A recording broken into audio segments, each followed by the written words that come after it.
Hello everyone, welcome back to my channel. Salma here. I don't want to make this video very long because I have a lot of films to talk about, so I'll just jump into my list straightforward. Here are my 12 best films of 2022. Before I start talking about the films, enlisting my 12 films, I just wanted to say a few words about the honorary mentions. The first one, I really liked and enjoyed Empire of Light. I love Olivia Colman, and this was a very enjoyable film for me to watch. However, it's not enough for me to put it in the best of the best. The second honorary mention, which I really enjoyed watching, it was such it was a very easy film to follow, and I love the dialogue and I love the subject, what it's about. This film is Good Luck to You, Leo Grande. It's a British film and I really like British humor. Loved the actors. However, for me the ending was a bit too much, and I think that it could have gone to much more realistic narration. At noon. I love Claire Denis and I really loved this film. I think it is such a Claire Denis film to watch. If you have watched her previous film, you will see a lot of similarities between this film and her previous works. And I just wanted to mention for all the Claire Denis lovers that she's back and she's in the shape. However, I have put this in honorary mentions because it is not a groundbreaking work for me. And the last but not least in honorary mentions is Holy Spider. I really enjoyed this film. I appreciate everything that it's about, the subject, the crime aspect, the fact that it's based on real events. However, for me, once again, it's not something very fresh, it's not groundbreaking. So I would rather put it in honorary mentions than the best of the best. Having said that, these films needed this much to have ended up in my list. I have put 12 films in my list this year. I just go straight into this. The first film that I really enjoyed watching is a very unusual film for me to include in the best category, because this is Top Gun Maverick. Usually I don't like putting action films in the best category, because I'm more of an art house girl rather than mainstream cinema. But Top Gun Maverick was such a pleasant film. It reminded me of everything I love in American industry. So this is like a big, huge, sweet, tasty, looks good but sugary American pie. And it's just also takes me back to the times where I used to watch films of Jennifer Connelly, Tom Cruise, and it's just such an amazing throwback. I could not skip and not mention it in the best category, because I don't like the persona of Tom Cruise, to be honest. I don't celebrate his character in the industry, but he certainly has a type of charisma, and I can definitely understand why he has joined the cult, because he's so charismatic. The next film, which goes along the same category and along the same things that I've mentioned, is Avatar: The Way of Water. Well, this film I didn't think I would love, but I just could not leave the cinema when the film was going. I wanted to go to the bathroom and I was like, no, I cannot skip these moments. This is such of course Avatar is very unique, and I think this film is worth mentioning because the technology and everything everything about this film makes me really excited. However, I didn't think that I would like the execution this much. This was such a entertaining yet very very cinematic experience at the same time, because I know that usually I include transcendental films, but at the same time there is a huge sci-fi and fantastic film lover inside of me, and when the things are done beautifully, I just cannot resist because I love aesthetics. However, visual effects are not enough. Of course, there has to be a really touching and moving backstory, and Avatar has it all.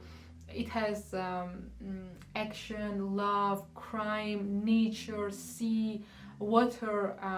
There is amazing, and these blue colors. I don't know. Is there anyone who didn't enjoy Avatar experience? Other film, I wanted to start with the films that are outside my usual liking category, that are outside my taste of liking. The next film is Nope. Oh my god, this is such a beautiful film. The acting, the cast, the execution. This is so unique. If you can characterize the films that I mentioned with one word, this word would be unique. I have included 12 films that are unique from that or this perspective, and Nope is definitely a film that is very different on the market. Yes, it is sci-fi, but it's also Western, it's also a horror film, and just the execution and the suspense is done so well. It was just a roller coaster. I couldn't take my eyes off, and I just love a good adventure film. This is such a journey, such an escape. So Nope is definitely a must-see film for all the cinema lovers, especially ones who like this adventure type of westerns. So now let's move to the independent art house slash author film category, which is my favorite. First film that I want to recommend is Bardo by Alejandro González Iñárritu. I love Iñárritu, so every year I'm waiting what he's done, and this film, although it's not the best work for me in Iñárritu's filmography, this is such a unique experience, and the subject behind it, I just love the subject. It's about a Mexican who has a career in America, and he's torn between American identity and Mexican identity, and this is just such a good reflection, and it's an inside-out story. Iñárritu just nails it when it comes to human experience, feelings, dubious feelings especially, and the father and son relationship is always very unique and very unlike anyone else in Iñárritu's work, and here as well it is just so skillfully done. However, I would say that Bardo is not the film for everyone. This is definitely what some people call slow cinema, so you just need a lot of attention and patience to watch this film, especially because it's a long film.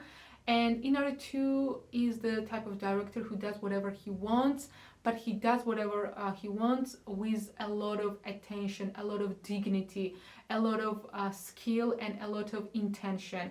So I wouldn't say that he's a reckless director. He's just very intuitive, and yeah, everything he does is very different, and he's a visual thinker. In the execution on this film, you can see how he thinks, and I appreciate it because I think in cinema that's the highest of all. When you can see how the way the filmmaker thinks visually without any explanation, I think that's the highest compliment to the filmmaking. Okay, so Another really good independent film, and I mentioned Claire Denis in horror films, but she has made 2 films in 2022, and the second one ended up in the best category for me. This is Both Sides of the Blade by Claire Denis. This is just a win-win film for me because I love a good love triangle film, especially when it's done in a realistic, grounded way. So yeah, Juliette Binoche is amazing, the cast is amazing here, and the dialogues are so human and so touching, so moving. It is not overdone. This is not a film where you can see a lot of cliches. So another really good discovery this year was a documentary, actually, and I rarely include documentaries in my best or worst categories because for me documentary is a different genre and then fiction is different. But this film is such a good film. For me it is not documentary, it is meta documentary, it's creative documentary. This is a film, this much I know to be true, it is a documentary, and this is one of the films that is very unique in relations also to the timing. It was done, it's a virtual concert, and also it includes the narration of Nick Cave himself, and this is just such a poetic, musical and cinematic experience all merged together, masterfully done. If I have a chance, I would actually watch this film again on a big screen with wine in my hand and among my best friends, because this is just such a unique experience. And the same can be said about other film which I really loved. It's Moonage Daydream. This is a poetic and eclectic, fragmentic mosaic of David Bowie's life and bits and bobs of his career, narrated by him, and unseen archive. I love how this film introduces archive and how it allows you to go through time and connect to David Bowie. Also, he's not with us. It is just such a revival, and I think instead of making films like Blonde, which ended up in my worst films, and Elvis, Moonage Daydream suggests a very intimate and very personal image of David Bowie, which I prefer and which I think is the way to connect to a person who was like your idol or role model. Another film which is like a biopic but it's totally fictional is Tar. I could not include Tar in my list because first of all it is such a unique film, because if you watch it you will be confused and you will just not believe that it's not based on true events, because the persona that Kate Blanchett relives and shows her to us and presents her to us is uncanny. It's just so real. And yes, I just really got into this film.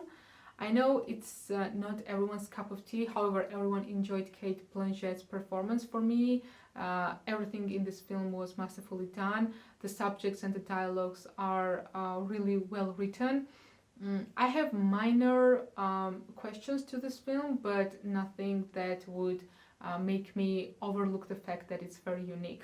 Is The African Desperate. Oh my god, what a discovery. This is such a genuine film, and I like the casual way of making this film the director chose. I think this is a very unique film among 2022 films, because it has a lack of ambition. It is done in such an open-minded way, experimental, simple, and yet also very genuine, very touchy.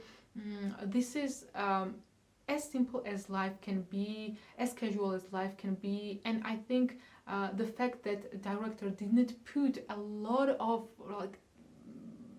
grand and philosophical dialogues, but it made it so simple. It is made like a vlog, and yeah, this is just the life of an American graduate, and she's telling you, here is my record of what it's like to be young and graduating and um, experimenting with drugs, and the simple things. And she does not put a lot of cliches in it, and that's why the film becomes very how to say beautiful, very simple. It's like a butterfly. I would say that the African Desperate is a very attractive butterfly with the colors, with the cast. And yes, a big thank you. It's just such a discovery for me. So now we are going to speak about the top 3 best of the best films in 2022. The first one is a Novelist film by Hong Sang-soo. This film is the film of my heart.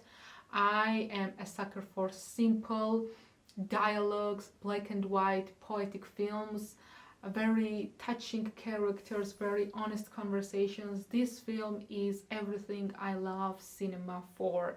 So I just recommend you, hands down, please watch this film. It is just such a beautiful film about human connections, the way we speak with each other, about our stereotypes.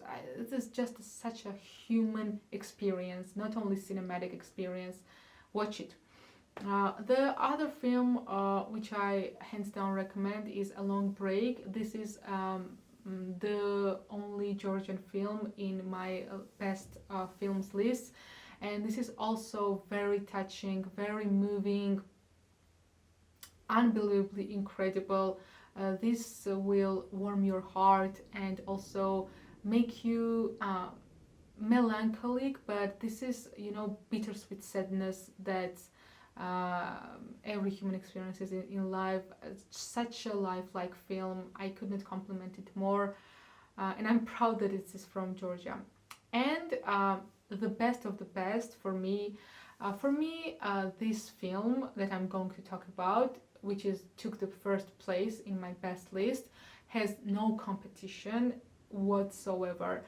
I knew it from the moment I started watching it. I did not want to leave cinema. I was so entertained, and also I was just present, and I followed each of the dialogue and each of the scene. This is just such a skillful film, and for me it's masterpiece. The film I'm talking about is Pacifiction by Albert Serra. But I don't like all of his films.